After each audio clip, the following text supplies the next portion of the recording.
Welcome to the Book Buzz Show with Cheryl, where we dive into the captivating world of books.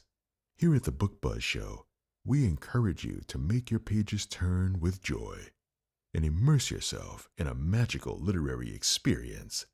Enjoy the show. Welcome to the Book Buzz Show with Cheryl, where we dive into the captivating world of books. Here at the Book Buzz Show, we encourage you to make your pages turn with joy and immerse yourself in a magical literary experience. Enjoy the show.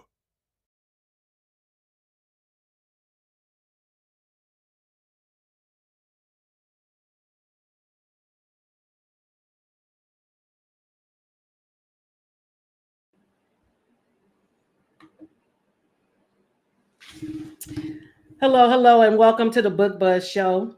I am your host, Cheryl Brooks. And if you are new here, welcome. If you are returning, welcome back.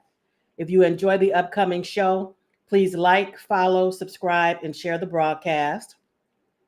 And for those of you who are new here at the Book Buzz Show, we do discuss the books and the characters with minor spoilers, but we don't give anything too major away that would ruin your reading enjoyment, just enough to hopefully whet your appetite enough to want to go and get the book. Tonight, we have a great show in store for you. We'll be discussing actually two books in a series. The Seven Deadly Kins by Tiana Laveen. And here is, let's see, book one's book cover on the screen. And that one is called The Top Dog Lust.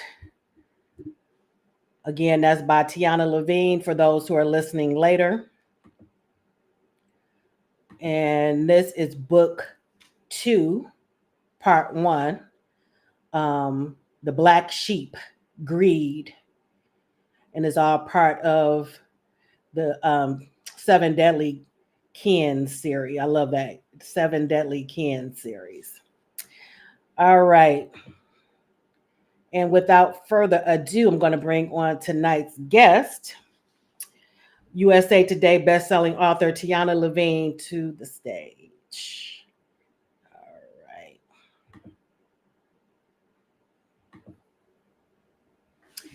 Hello. Welcome to the show. Hello, thank you for having me. You are very welcome. I'm glad to have you here. Let's see. Looks like we have some people in the audience. Hello, everybody. Hi, Jennifer. Thank you for joining us. Yep, I see EL, I see Lee. Yep, Lee, Myra, Yep, Francis. Thank great. you, everyone, for joining. Let's see. Something is going on with Instagram. Let me. Okay. Mm.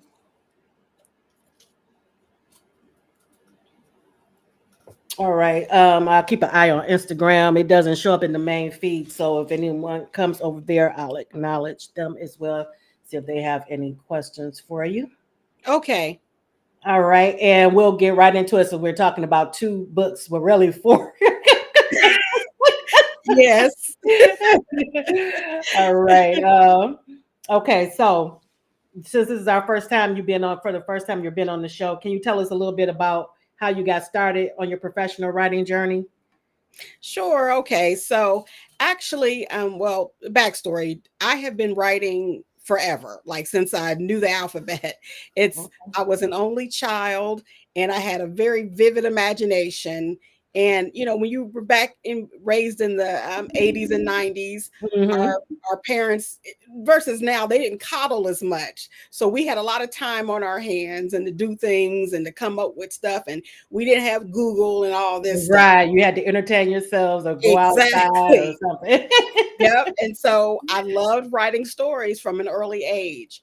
And so, but I was always writing stories. I wrote stories in school. I was in creative writing. I was in advanced English in high school and college. The same thing. I was taking journalism and writing classes and doing well with that. But I always felt like a writing career wasn't something that was going to be able to pay the bills and all that. Hmm. So it had remained a hobby for so long. So I got a business degree and I was working in marketing and I did a little accounting work and things of that nature. I was not satisfied, but that's what I thought I should have been doing. Well, fast forward, I get married. I have I'm pregnant with my son, and then my son is born, and there are some concerns.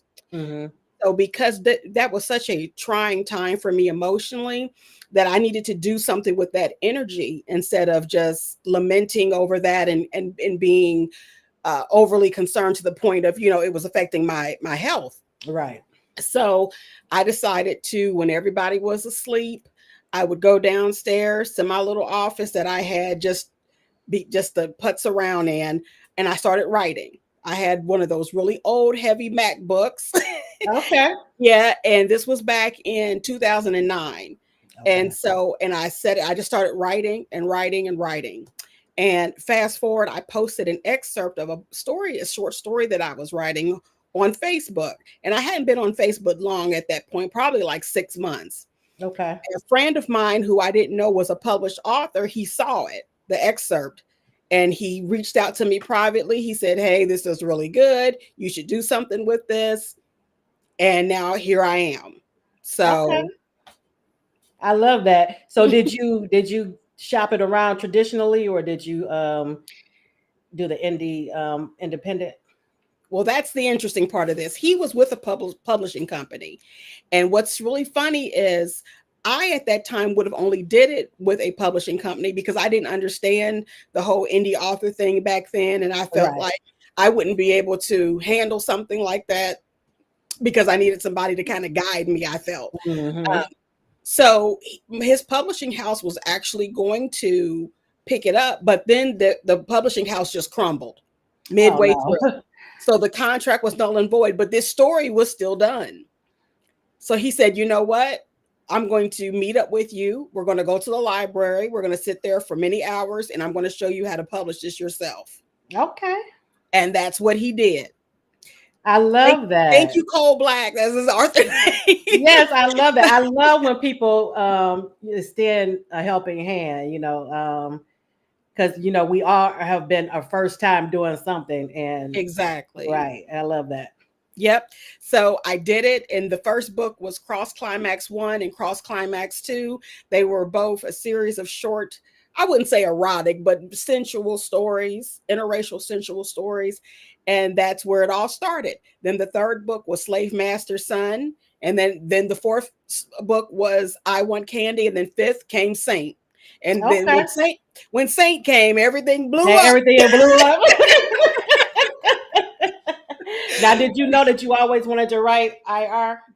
Was that from? No, actually. And it's funny because the type of books that I would read most likely, I love horror and like psychological thrillers. Oh, I do too. Yeah. You're right. So I was like, romance, no. But it just kind of happened. And it happened organically. I just started writing love stories. It felt good in that moment, Mm-hmm. especially with my son and not knowing what was going on with him medically and stuff. And I just needed to feel good. I didn't want to go down a dark path. I Right. wanted something that was going to make me feel good and get me out of my own head for just a little bit. That's yeah. That makes sense. So it happened organically, and I'm blessed for it. Hi, Islin. Thank you for joining us. And trying to make sure I'm not missing anyone. Erica, thank you for. She said Saint was the man. Yes. Yes, Yep. yes, yes. Now, would you consider your male characters to be like anti-heroes? Or because I know they're complicated, most of them, the ones I've read Yes. anyway. Yeah. Would you characterize them like that? I would. I Okay. would. Most of them, not all, of course, but the majority of them, Right. I would say, would fit the definition of an anti-hero. Mm-hmm. Yeah, they're problematic typically, and these are not small issues. Right, right, right, right. Yeah, these are complicated, serious issues. But I love to see a transformation in people. Mm-hmm. And so to me, it's like, okay, this man, he's been through all these things and he has all these hangups and issues he's trying to navigate. But for this one woman, right, you're right, you see him transforming. And to me, that's just so beautiful, you know. Mm-hmm. And that's what I love too about your books. The hero, the males, they're not your typical hero in the story. They like you said, they have issues. Some of them are damaged, Right. but not to the point where they are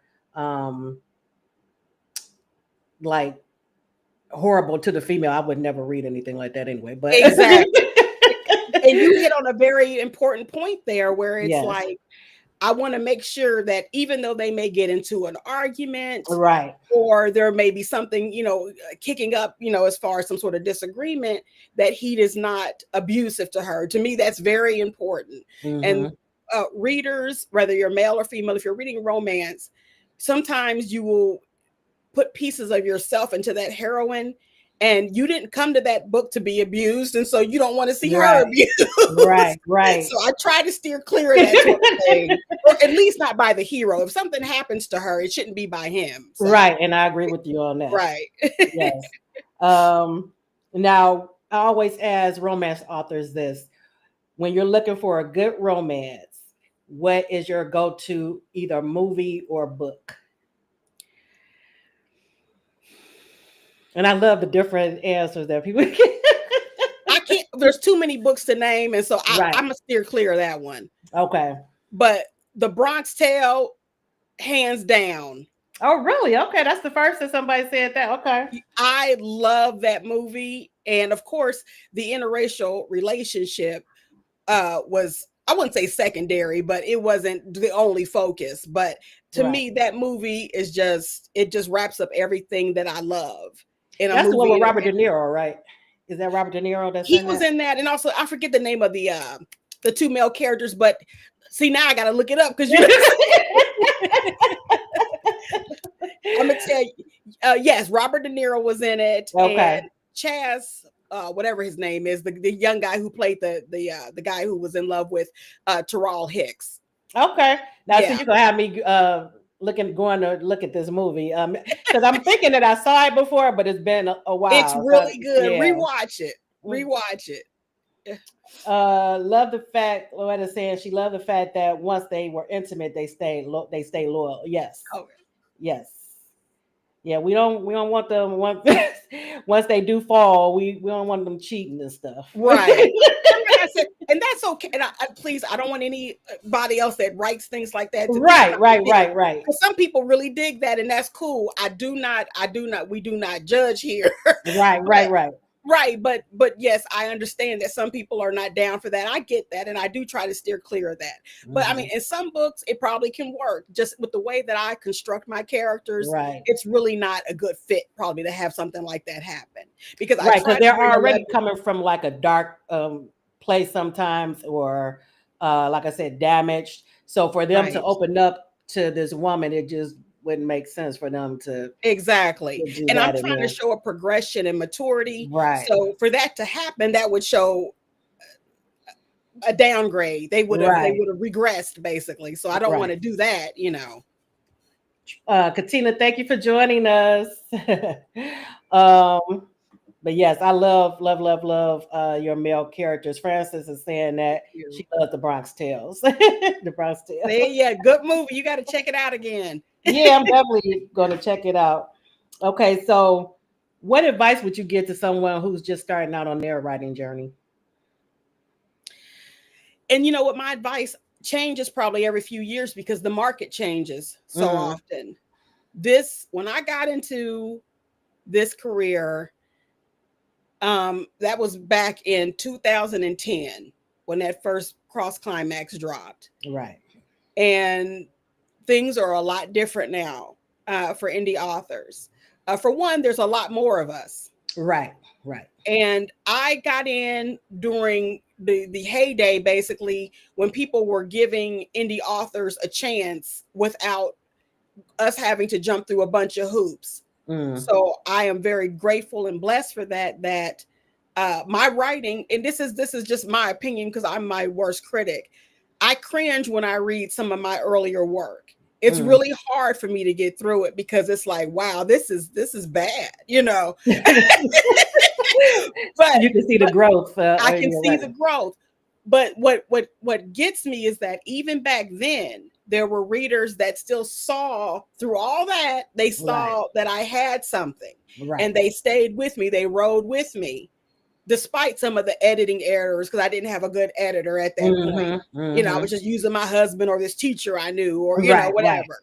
And despite all this, that, and the third, they still hung with me to the point where the books is like, okay, she's getting her rhythm, she's figuring it out, she's learning, she's not making the same mistakes, she's got a real editor now. Right. Right. Right. You know what I'm saying? Her process is more smooth and, you know, on point.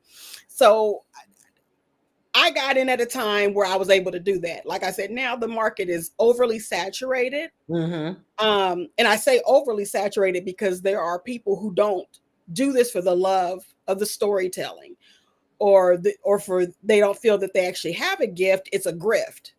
Okay. And so that has unfortunately caused some readers to be a little gun shy about giving indie authors a chance, because it's like, okay, you know, I work hard for my money as a Right. reader. Right. And I get that. And they're like, I don't want to spend $2, $3, $4, $5 on somebody. And then I come to find out it's just they didn't put any effort into it. It's choppy, or they didn't warn me about a huge cliffhanger. And then when I go to get the second part of the book, it's not there, you know, and all of this. So right now, that is what's going on. So new people trying to get into this field, they have more of an uphill battle than I had. So my advice would be to use all the free and low paying or low cost classes, seminars that they can to get their work tight. Because there's a lot of people in this bowl and they have to be able to stand out a little better. Get your word around, use Instagram, TikTok, all these things that are free. And put little excerpts out there, do little things, put your feelers out there.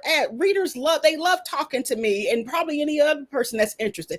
Ask them, what would you like to see more of? What are you reading right now? You know, that helps so much. So use these free and low cost resources to get things the way they need to be before you produce your work, before you publish it.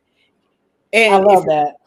Get an editor. And I know good editors cost a lot of money. Mine definitely is not free, and she is not cheap. I'm not going to hold you.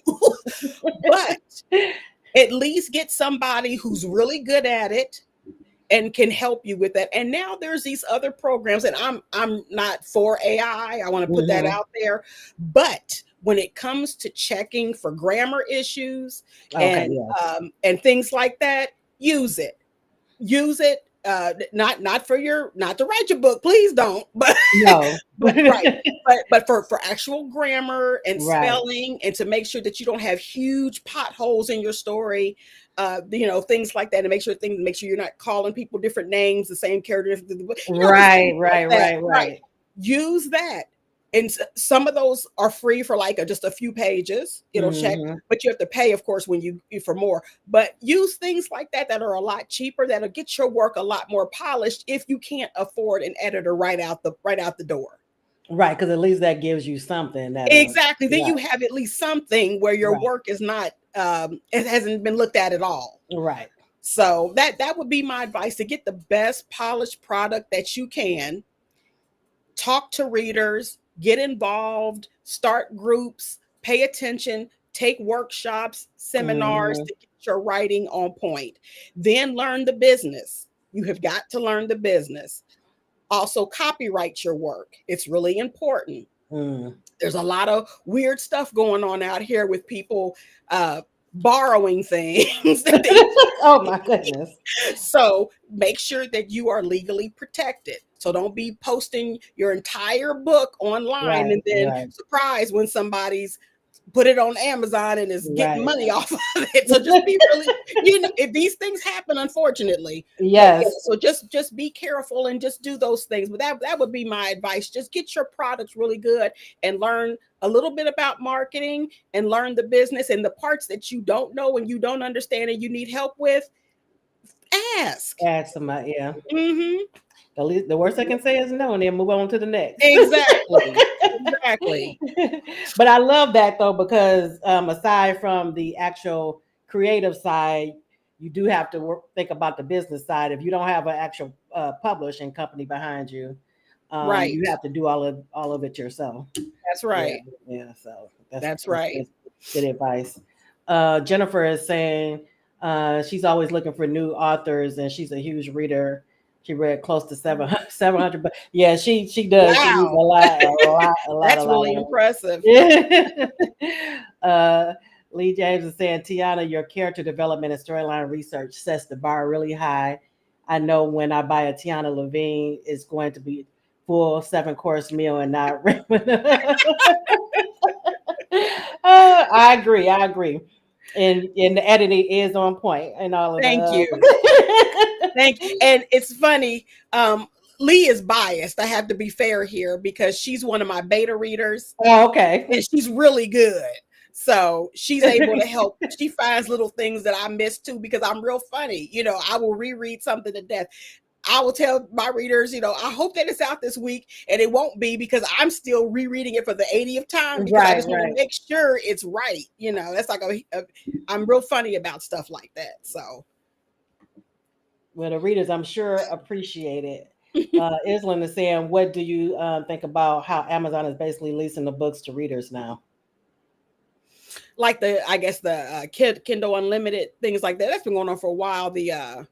Yeah, I think she's talking about something new just happened recently where they're saying that once you purchase it, you don't really own it or something. Oh, that yes, okay. Allegedly that was happening anyway, and that may be true. Like when you download a song, you don't really own that. It's kind of the same thing. So. But when it's put into words, it's kind of jarring. It's upsetting to hear that because it's like, hold up, now I bought this. This is my copy, and I get that. I think Amazon's being a little slick. They're just telling us what they've been doing this whole time. Whole time, huh? Right. So. Right, and that's what I was listening to somebody, a singer, being interviewed. I can't remember who it was now, but they were saying that they really miss. From the artist standpoint, they miss, and for me as a listener too, miss the hard copy, the vinyl and the CD and stuff, because it really is yours, and you can go back to it right there and see it in your collection. Yeah, so. And that's why I've been telling people lately, because now that I know what she was talking about with her question leasing, I know it's not as convenient. I get this. Readers, get paperbacks if you really love. I'm not saying for all your books, but if there's a book that you really love and you're like, this is it, right? Get the paperback. Yes, and I do. If it's something that I really own it, Amazon cannot take this back from you. Right, this is your possession. Anything digital can be taken from you, no matter what it is. So that's good advice. I love that. Okay, so we're going to get into the books and the characters. For those in the audience who haven't read it yet, can you give a brief overview of what the series is about? Sure. Okay, so the 7 Deadly Kins is 7 cousins who live in Houston, Texas. Now, there's a patriarch here, and this guy is Grandpa Wild. It's Cyrus Wild, and he is one of the main guys that helps run what they call the Dixie / Southern Mafia. Okay, so he's a big dog. Okay, now the problem with Mr. Wild, Grandpa Wild, is that he's a control freak. He's religious and steeped in it. He's very, very damaged. Demonstrates quite a few narcissistic traits. He's cruel. He's violent. He's manipulative. He's all the things that you do not want. Right. He's all the things, right? So now he had in his little neck of the woods, he runs his own businesses. He runs a big chunk of Houston. He's got cops paid off, people to stay out of his way and out of his business. So people can't even call for help, you know. Right, right. He's got his fingers in everything. Mm. Now, the issue though, he has this family business and he has this ideology that blood is very important. And what that means is he wants people in his family to help run the company. Yes. Especially after he's thinking about longevity and he's thinking about a legacy. So like after he passes, and he only wants people that are from his bloodline. Now, typically he doesn't have any issues with his relatives coming and taking these jobs that he assigns for them. Mm-hmm. But there are some people that have told him no or given him trouble as far as him wanting to put them in line for a position in the company. Right. These particular members are 7 grandsons of his, and he has these grandsons and many, many more, and granddaughters too. But in this particular case, there's 7 grandsons that have refused. Because he's been married many times. He's had many wives and mistresses and whatnot. And so he had a lot of kids, and those kids had children naturally. So these particular grandsons he wants very badly, because these are the alpha dudes. These are the grandsons that from the moment they were born, he was at that hospital and watching them. And that's this creepy thing with him. He watches these grandsons grow up. He tries to mold them and shape them how he wants them to be. So he's just investing, he feels, in his product. But things do not go as planned. They're telling him, no, we want our own lives. We do not want to be a part of your debauchery. We're not going to work for you. So that is what the series is about. It's about him trying to control and get these 7 grandsons and to basically work for his empire, to be a part of that. And it's about each grandson's journey and fight with dealing with Grandpa Wild. And also, of course, we have each grandson with their love interest in the story. So they've already met the love interest before, or they meet them in the story, which is more common for the books. And it's about the development of that romance as well. That takes a little more precedence than the other issues, but they're still pretty neck and neck. So it's a I don't know if I call it dark, but there's some darkness to it. But it's a romance. It's with some dark elements. There's a lot of drama and there's a lot of suspense. And okay, so we're getting that. Give me 1 second. Somebody is knocking on the door right when I'm live.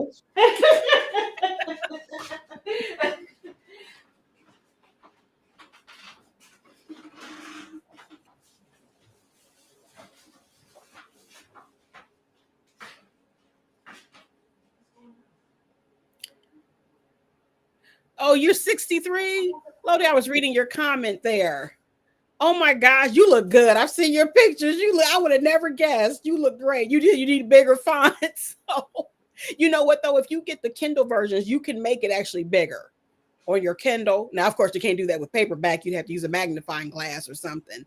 But yeah, you can enlarge it.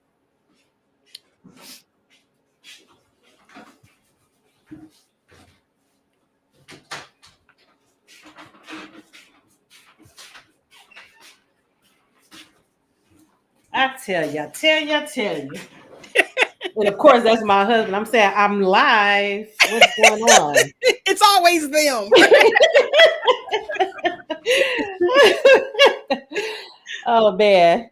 Oh, Myra says she uses Grammarly in hers.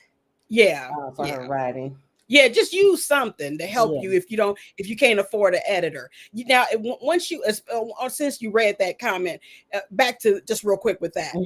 If you are using Grammarly or whatever, and then later in your writing career, when you have the funds to get a professional editor, still do that. But those are all fine at first, and also as in conjunction with your editor. Because the more polished you have your product before you give it to the editor, the better off you'll be. Because some editors are charged by the page or whatever, so you want to make sure your stuff is pretty clean before you give it to them. Right. Okay. All right. So book one is part one and part two is Top Dog Lust, the Top Dog Lust, and that's Lennox and Nadia's story. Right. So who is Lennox? What is his character like in Okay, so he's one of Grandpa Wild's grandsons.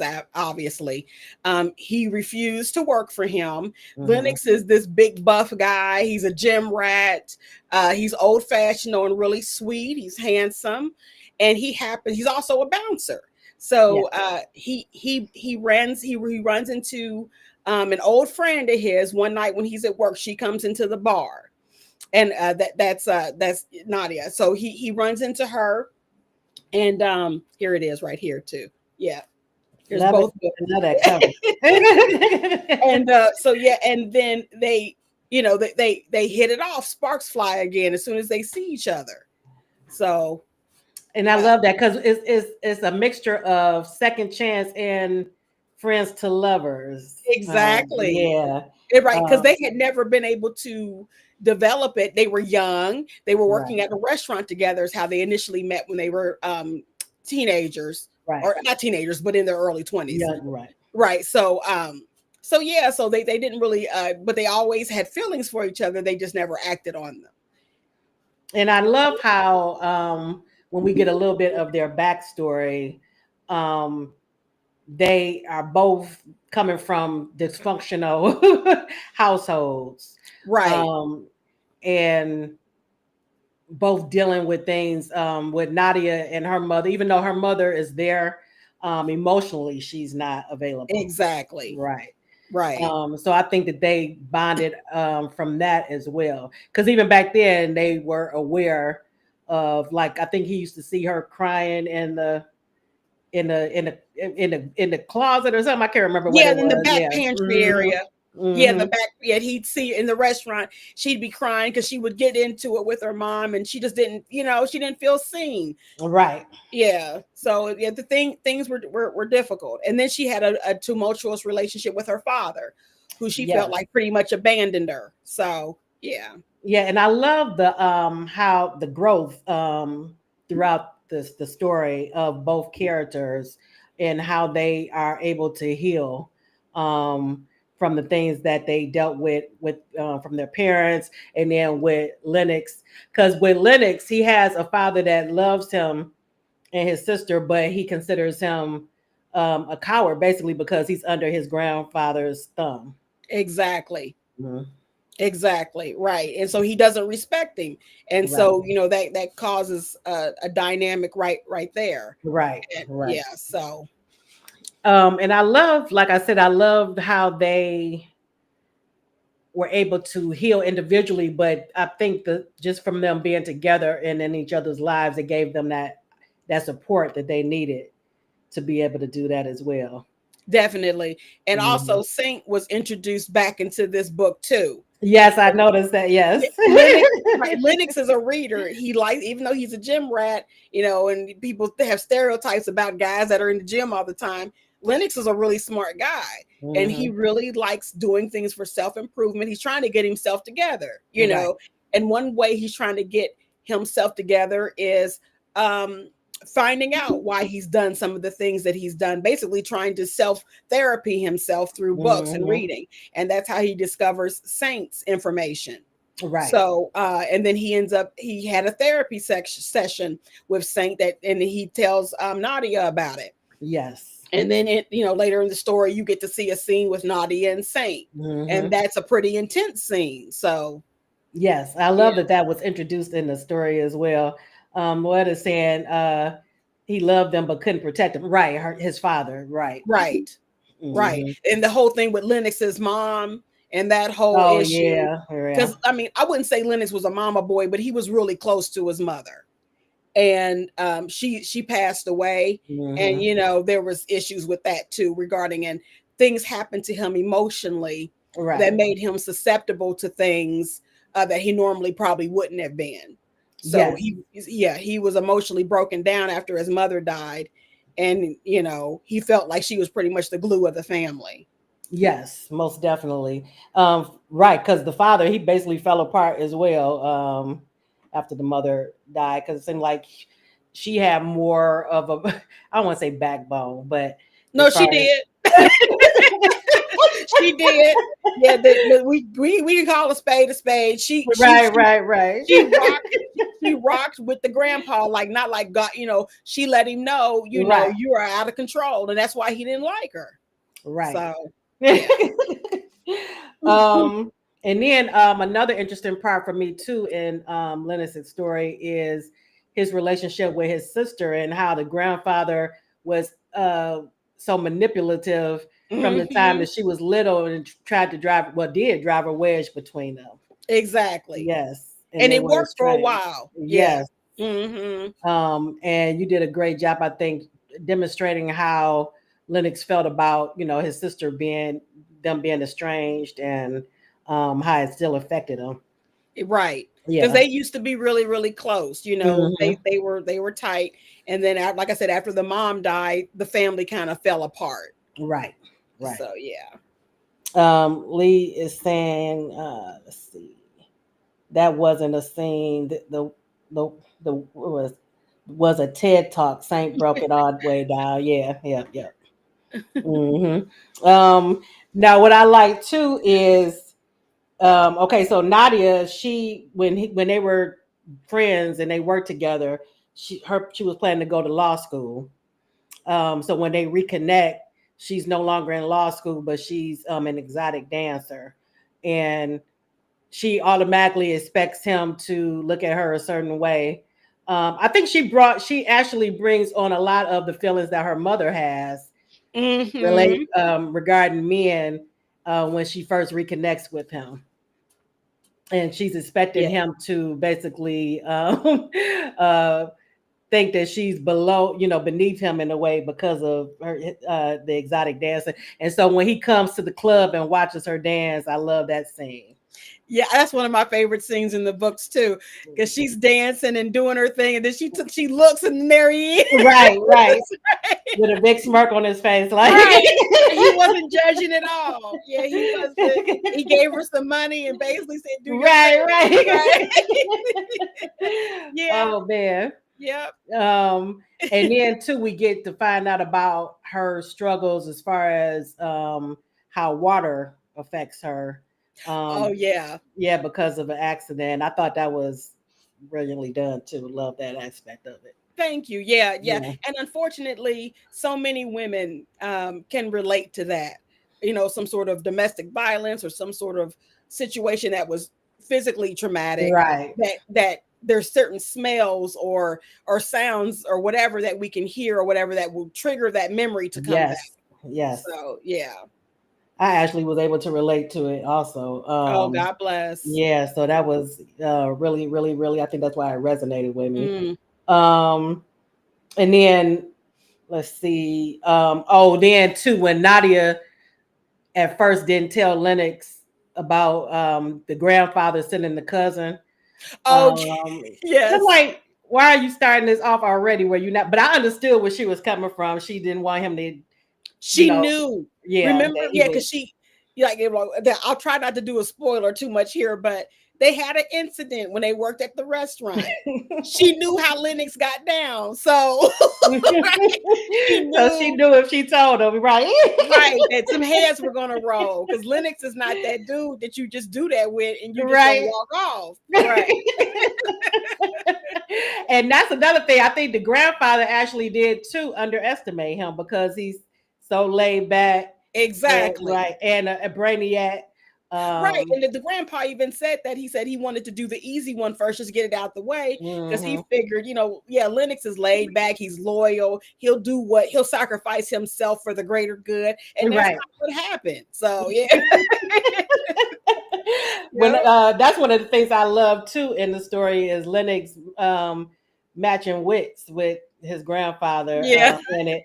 And I also love too because that's one of my favorite things is strong family bonds. And even though this Mm. one is very dysfunctional, you do have pockets Yes. of family bonds. So I love that even though Grandpa Wild tried to pit them against each other and keep them apart, that Lennox actually started reaching out to his cousins. Exactly. Hmm. Exactly. And another strong bond that some people had mentioned too was Nadia and her brother.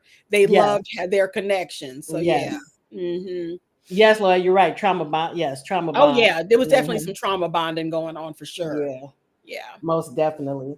Okay, now,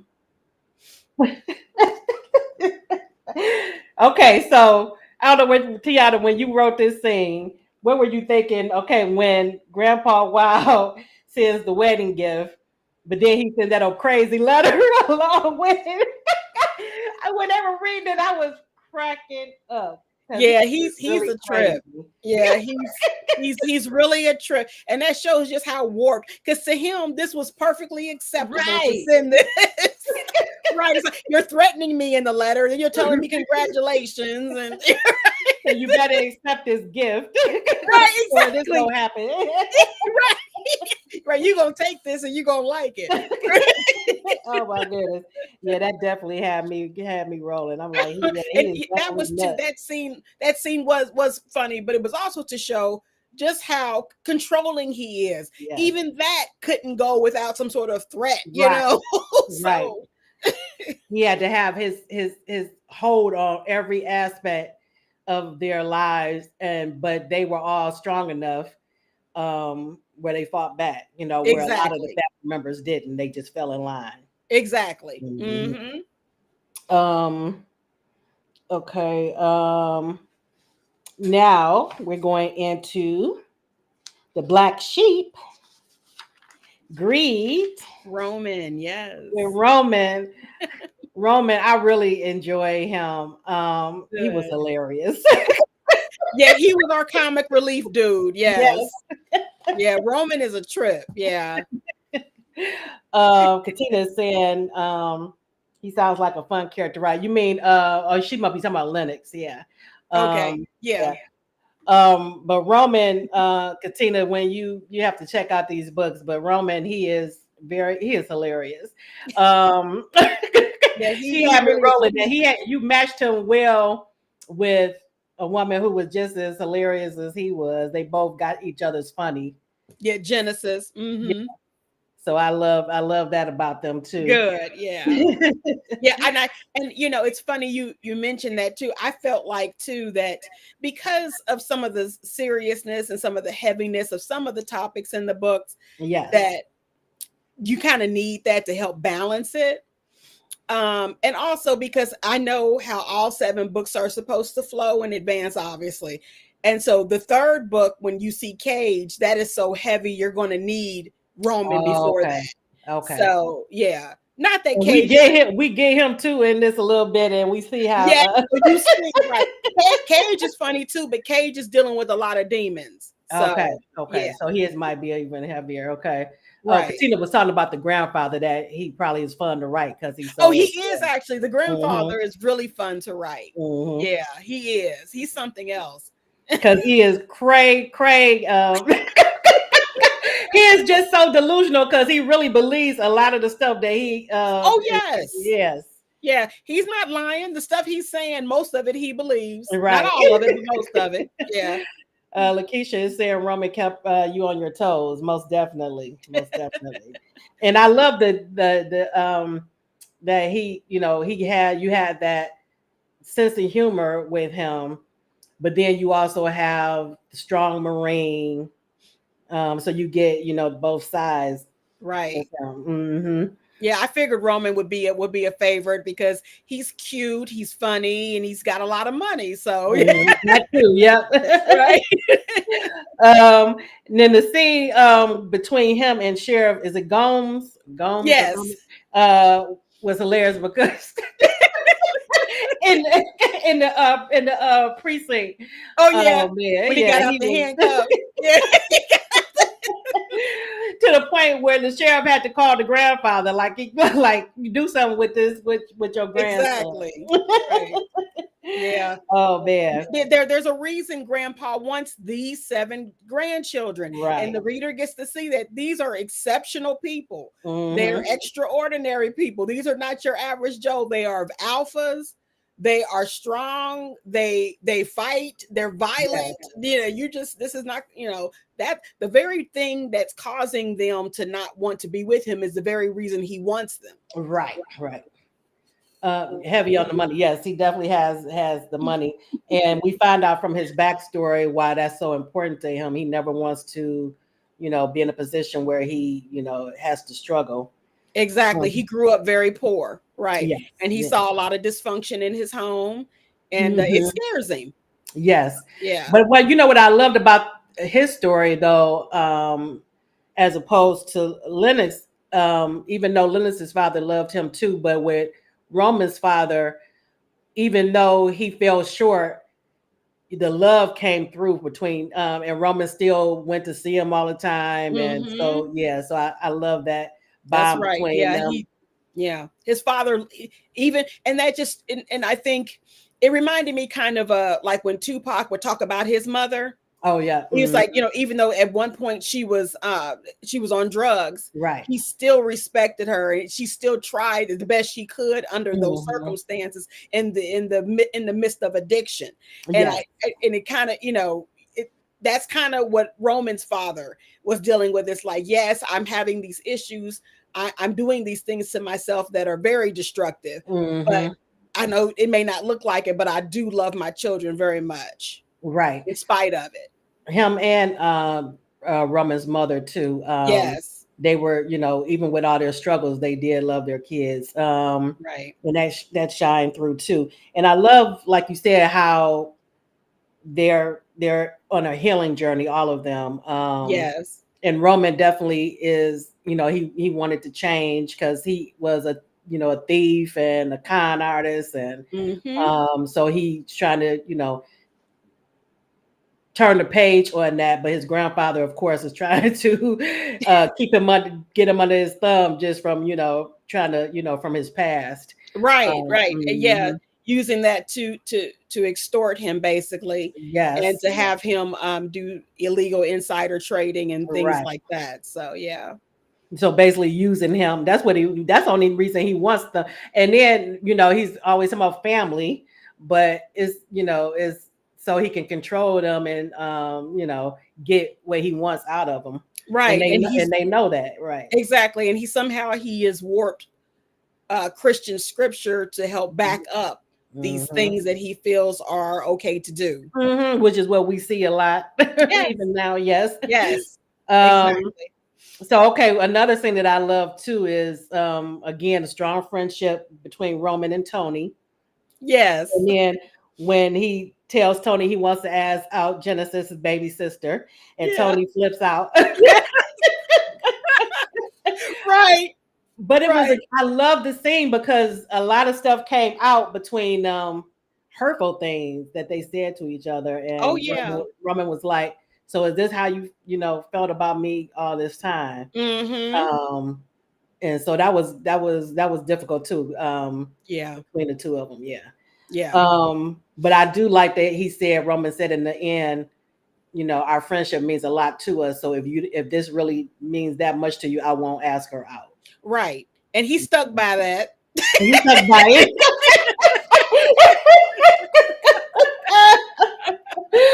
Oh man, where there's a will, there's a way. He got his out. He got his out. Yep. Fate just happened. So yes, so yes, Grandpa definitely was using God to do evil. Yes. Man, but that was I love that. I love that scene between them and then him and Genesis. But there were so many heartfelt moments in this story to me. One was the conversation between Roman and his father in the beginning of his story, when he went to go see him in prison. And basically they talked a lot about, his father was telling him why he believes that he never had a serious relationship. And they talked, and then he let him know something about, I guess, that he had blocked out about what he had said to his mother that was harmful or hurtful. I mean, right. Yeah, a lot of psychologists, they talk about, men that have commitment issues or or something where they can't seem to fully connect emotionally, mentally, whatever, with their partner. Right. A lot of times, this is for heterosexual relationships. It stems from however they interpret their relationship with their mother. Not Right. that that's how the relationship necessarily went, but how they saw it, how they Right. interpreted. And Roman had serious trust issues with women that he wasn't even aware of. Right. Because he Because was shocked when his father told him that. Yeah. exactly, because in his mind, if he loves his mother, he's close to his mother, he's helping take Hmm. care of his mother. What do you mean? What do you mean? Right. But everything else was actually proving his father right, Hmm. that you're sabotaging relationships before they get to a certain point. You're putting these women through all these tests and stuff. You're not going to be Right. faithful. You're playing games, things like that, things that are not, that he knows deep down are not okay. Hmm. But yeah, and so his relationship with his mother, he felt like at the pivotal point when he was a child, when him and his brothers needed her most, she didn't do what she needed to do. And Right. he and his brothers ended up suffering for that. Right. So he buried that instead of dealing with it. Yes, and so I thought that was a poignant moment too when he goes to his mother and he asks her about it, and they actually have a conversation about it. Right. But then she lets him know that that she understood, even though it was hurtful, Right. that she understood where he was coming from because she did fall short for a moment. So it came from a place of Right. fear. Hmm. Right. And I think it's too, even though we can't, what the relationships we have in our own lives, they're not always tidy and pretty where we have these wonderful mature conversations and everything's fine.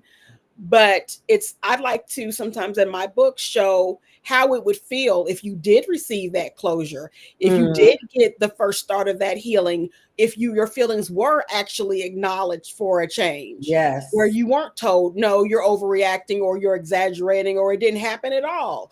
Those things are equally as traumatic as we try to confront things that have happened to us from people in our family or friendship circles or even relationships at work, where you confront somebody and you're confronting them in a manner that you feel is respectful, but you're doing it in order to put closure and to heal, and the Yeah. person is acting like you're out of your mind, or they're Hmm. doing things to further the trauma instead of saying, I don't remember it that way, but if that's Yes. how it happened, I'm Yes. sorry. Mhm. So we don't know in real life. A lot of times we don't get that, but True. and sometimes in the books they don't get that. But Hmm. sometimes I wanted to show what that looks like if you did get that. I And loved that's, it too. Yeah, it was. It thank you. I was wanted to do that beautiful. with Roman and his parents to show you could be a drug addict and still remorseful and try to do better. Hmm. And So I think that's why he stayed connected to him so much too, because he saw it. He saw that, and then especially when he found out his father's backstory. right. That was difficult Oh too. yeah. Yeah, Yeah. it explained everything. And he was Hmm. also able to forgive his mother even more once he saw why she did what she did and why it was Right. a struggle for her to make a decision that he thought at the time should have been easy. Easy. Right. Hmm. Another favorite scene for me too was when Roman and Genesis went hiking because he wanted to show her his special place. And just the entire, oh my goodness, scene was beautifully done. Thank you. Yes, so beautifully done. And the way he was able to open up to her about all his childhood traumas and fears. I just loved them together. Loved it. Thank you. Yeah, Hmm. I really like Genesis and him together, and I thought they meshed well together too. And Hmm. she wasn't as broken as him, so it was easier for her to kind of fill in some of the cracks. Yes. Lois say functioning addicts. Yeah, even though I don't know how much, because they were very dysfunctional in the home back then. That's Right. how Roman and his Right. brothers ended up out of the home.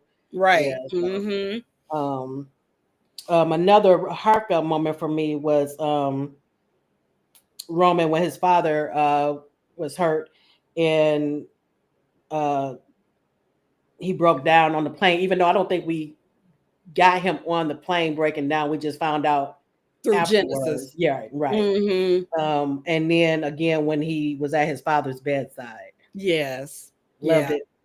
Thank you. Thank you. Yeah. Yeah. Their relationship's really special. Mm-hmm. It was just so many moments like that that I love. But like I said, like you said, you balanced it with the lighthearted moments because when he was on the phone with his cousin, Cage, With Cage. yeah, Yeah. See, and Cage is having a full on like argument with the right. people at the Home Depot or At the whatever it Home was. Depot. And then he hear all this commotion and stuff, and he's trying to have a serious conversation with his cousin. It was just crazy. Right. He's trying to tell him, something happened to your uncle, and Cage Right. is doing all this stuff. Oh man. Yeah. But that I can't wait for his story. It's coming. Yeah. Cage is crazy. And we do get that sense. Oh my Uh-huh. goodness. Leah saying, and it's these themes that resonate with women, at least in the book group discussions I participated in. Very powerful. Mhm. Yeah, yeah. And that's a good point too, because I always thought that and let me know if I'm correct, that you write basically from the male point of view in your books. You're Okay. correct. Yeah. Yes. Okay. Now, of course, now in this series, I am leaning a little bit more towards Mm-hmm, more mm-hmm. equal time, but it's still more heavy on the male Right. POV. So yes, but you're right. The majority of my books, really 99% of them, I can only think of one where it's maybe literally half and half. But Mm-hmm. yeah, I do male POV because that's just my natural writing voice. Right. So it's not like I sat down and thought, okay, I'm going to write in the male POV. It just happened. It just happened. Yeah. So yeah. But yeah, when she said that though, it made me think about that because that it is true that it would resonate with women as far as, but even though it is, from the male point of view for the most part, but you're right. Right. In this, we do get like a balance of it. And I tell you, and believe it or not, I think that actually helps with my writing and my reader base, because a lot of times we as women, I'll say, we kind of know what we think about certain True. things. True. So when we have a man telling us something, our ears kind of perk up because that's a whole different type of interpretation of things. Mm-hmm, Because mm-hmm. there are a lot of similarities, obviously, but there's a lot of differences between how we process information and see Yes. things as far as in relationships, and how men process the same exact thing. Yes. So, right. So Anybody who's been married a long time with her too. Oh, yeah, you would. exactly. So to me, it's like too, it's a little gift where you can see this male point of view. And I don't just rush in and just do this stuff. I do it because for the majority of my youth and my college years and stuff, most of my friends were males.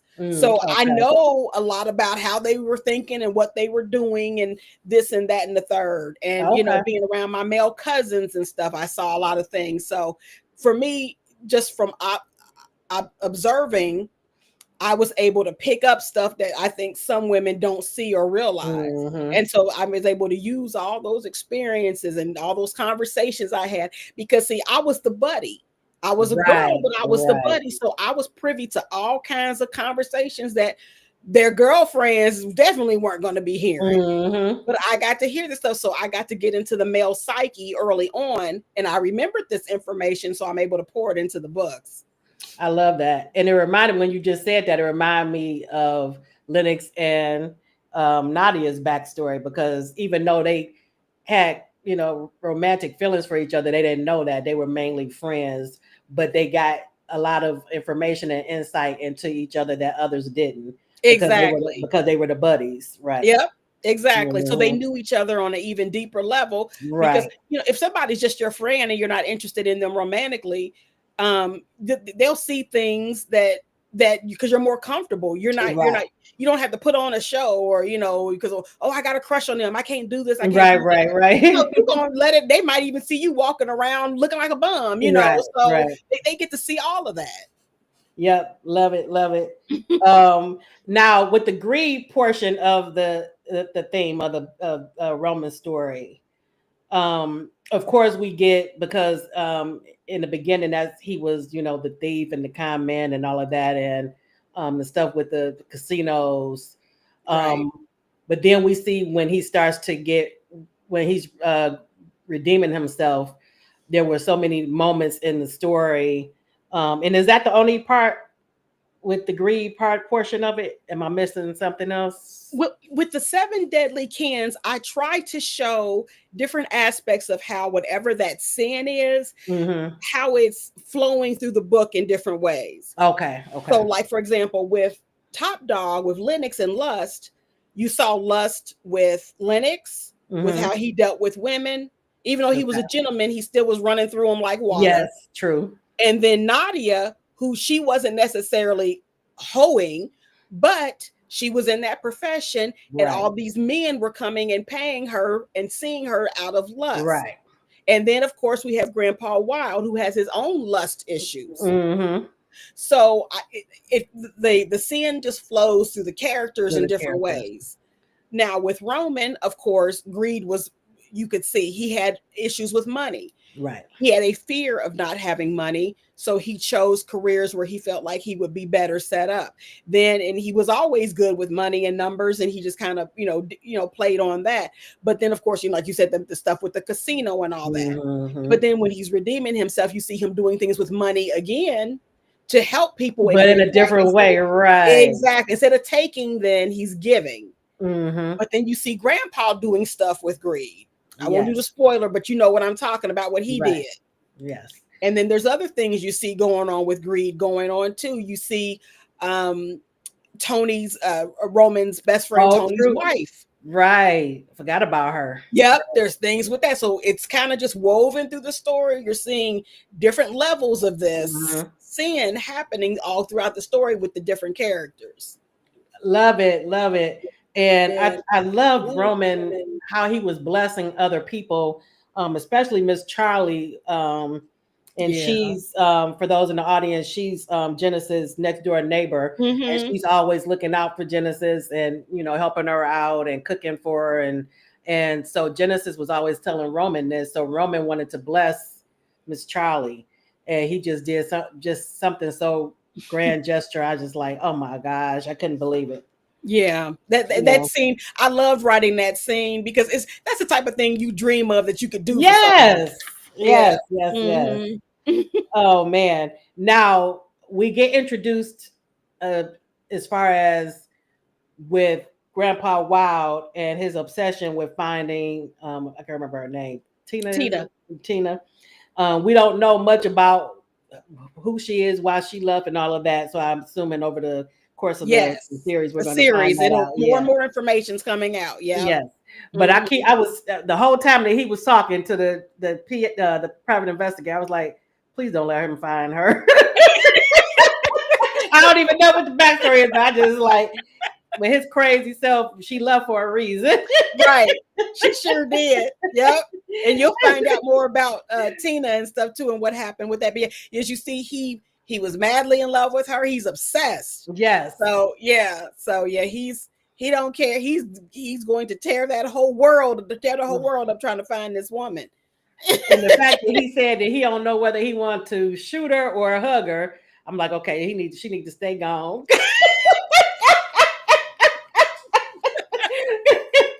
Oh gosh. Yeah, she's the one that got away. Yes. And she's really the only woman he ever loved. So okay. Yeah. If he even know what that word means. Exactly. But... Right. So take that with a grain of salt. Right. Loette is saying that Roman, he was the Robin Hood. Yeah, he was. Yes. He was. Yeah. Most definitely. Now I wanted to ask you too, with Silva, and Roman was telling Genesis that he doesn't really understand the relationship because he said he really does think his grandfather loves Silva and would never hurt her or anything. Huh? You talking about Lennox? I mean Lennox, sorry. Yeah, Lennox okay. And Silva. But because once she finally heard his side and he gave her the proof and all of that stuff, because I understood, because she couldn't see her grandfather the way he saw him. Right. Because he put, he was always the perfect grandfather to her. Well, right. He didn't want her for the enterprise. So he didn't have to do all those things with her. He could just pretend with her. Right. Yeah, That was my question though. Was it pretend? Did he act? Does he actually? It seemed like he does have a soft spot for. he does. He He does. loves her. Yeah. Yeah. Like I said, Okay. and Grandpa Wild is a very polarizing character. Um, there's so many things that we detest about him. The majority of things we do, but there's like one or two things that should at this point give you pause. Like, is he really that diabolical? Because I saw a glimmer of a heart there, you Right. know. So yeah, and that continues throughout the series, and you find out more and more about how he really feels about some things. Okay. Okay. I can't wait. I can't wait. Another one of my favorite scenes. I know we're getting up to time. Was the wedding vows between Genesis and Roman, Oh, and love their wedding vows to each other, and then Genesis making everybody laugh. oh yeah, Um, about the tree. Yeah, the tree. even him bust out laughing in the middle of Yeah, the yeah, and she's loved just so it. matter of fact with stuff. So yeah. Right. Oh man, but Tiana was such a joy reading these books. I told you I had to devour them because I to get ready for it because I had already read the first two, and then when you Mm-hmm. told me about the third one, I read that. But yeah, they are so good. And if you haven't read them, the people in the audience, please pick them up. You will not be disappointed at all. Thank you. Um, Yes, please do. Yes, it is a wild ride, and No Grandpa pun Wild is intended. crazy, right? Wait a minute, Leah's saying that Grandpa Wild is sexy too, right? You're right. Yep, he There crazy is some and sex sexy. appeal there. There is some sex appeal. I'm not going to even hold you. Right? Oh man. Oh, Lois said all of your vows be the stuff. Oh, thank you. um, so you said you're finishing up book three. Yes, Anything else Cage's in the book. pipeline that you can talk about? Any what? I'm sorry. Anything else you have in the pipeline that you Well, can I'm talk about? right now. I'm just pretty much concentrating on this series, but I'm hoping, fingers crossed, that I can get a short Christmas story out because I really Okay. want to write this one story, and it's a little different from my usual ones. But so that I do have the outline done for it. I just hope I can get to it and get it done. So I'd like Okay. to offer that this year too. And I love Christmas stories, so Oh, I'm here. good, I'm here for good. it. All right. Well, I really want to thank you for coming on the show. It was a Thank you for pleasure having talking to me. you. You're welcome. You're welcome. And I'll be on the lookout for book three. I cannot wait to read. Yes, and he's sloth. He's sloth. So yeah, the uh, Oh my goodness. Okay. the Okay. lone wolf sloth. Right. I Hmm. cannot wait. I cannot wait. All right. Well, enjoy the rest of your evening, and hopefully we'll be able to talk soon. Wonderful. Thanks for having me, and thanks for everybody who came. I really appreciate it. All right. And what is LaJoyce? Oh, she said a short. I guess she don't believe that it's gonna be a short Christmas. Oh, she always messes with me. See, this is my friend in real life. Oh, wait, okay. Yeah, but I met her through as a reader.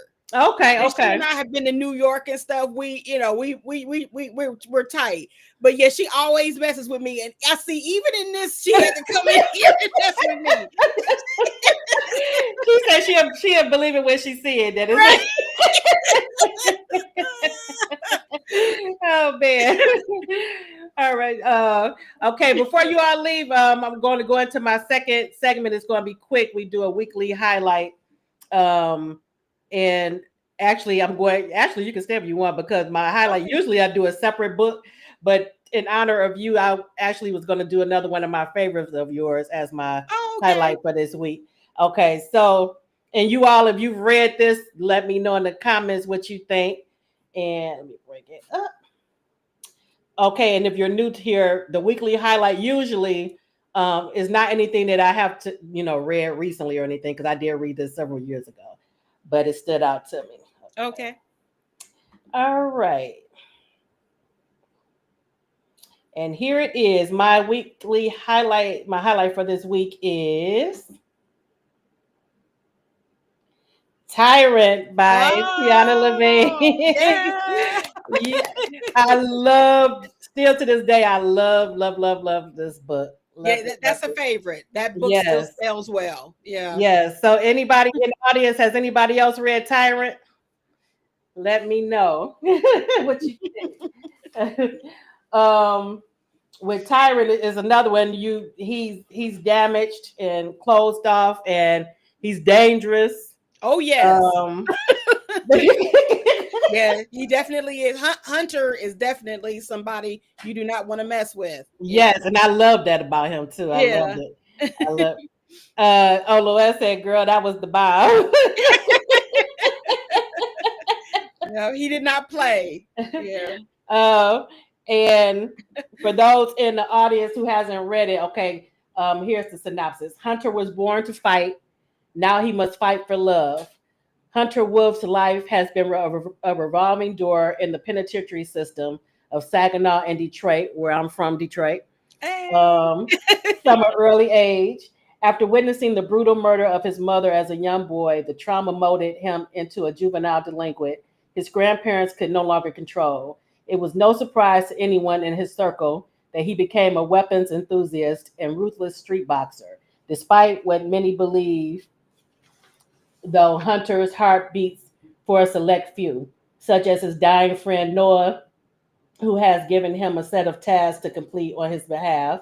Somewhere along the way, though, the unimaginable happens. Nita Percy is a hardworking single mother living in Detroit, Michigan. The last thing she needs is a hawking, beastly felon that Hunter hanging around her home, but her hands are tied, seeing that her daughter's best friend's father is about to draw his last breath.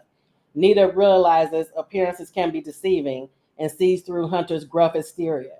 As a friendship begins between them and their physical attraction grows stronger, she can no longer fight her desire for him, no matter how hard she tries. Love has punched her in the heart. This is a tale of earning trust, turning turmoil into triumph, and unlikely love into the heart of the Motor City. And when I tell you it is a great read, if you have not read it, please pick this up as well. You will love it.